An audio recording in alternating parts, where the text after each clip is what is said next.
మూంగ్ దాల్ ఇంత ఈజీ అని తెలుసుంటే మా నాన్న చేతిలో మా తమ్ముడికి తన్నులు తిట్లు రెండు తప్పేవి. అసలు ఏం జరిగిందో చెప్తానండి. ముందు పెసరపప్పుని అయితే వాటర్ పోసి ఒక ½ అయితే నానబెట్టుకోండి. ఆయన మా తమ్ముడితో ఒక రోజు వరే పెసరపప్పు లాగుంటాయి అవి పట్టుకురారా అనేది అన్నాడు. ½ తర్వాత పెసరపప్పు అయితే బాగా నానతాయి కదా, ఆ నాన్న వాటిని వడగట్టేసుకోండి వడబుట్లో.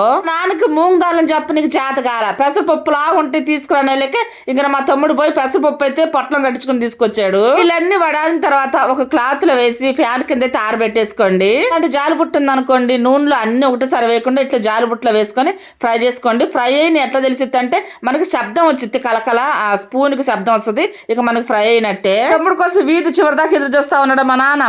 ఇక మా తమ్ముడు ఆ పెసరపప్పు ప్యాకెట్ తీసుకొచ్చి చేతిలో పెట్టలేక ఆ ప్యాకెట్ తోటి రోడ్డు అంతా కొట్టుకుంటా తీసుకొచ్చాడు మా తమ్ముడిని. ఒక్క సాల్ట్ ఒకటే వేస్తున్నాను, బయట ఉన్నట్టే ఉంటాయి, ఒకసారి ట్రై చేయండి. ఆయనకి ప్రపంచంలో అన్ని నాకే తెలుసు అనుకుంటాడు, కానీ ఆయనకి ఏది తెలియదు. మూంగ్ దాల్ అంటే పట్టుకురాడా, పెసరపప్పు పెసరపప్పు పట్టుకొచ్చాడు వాడు.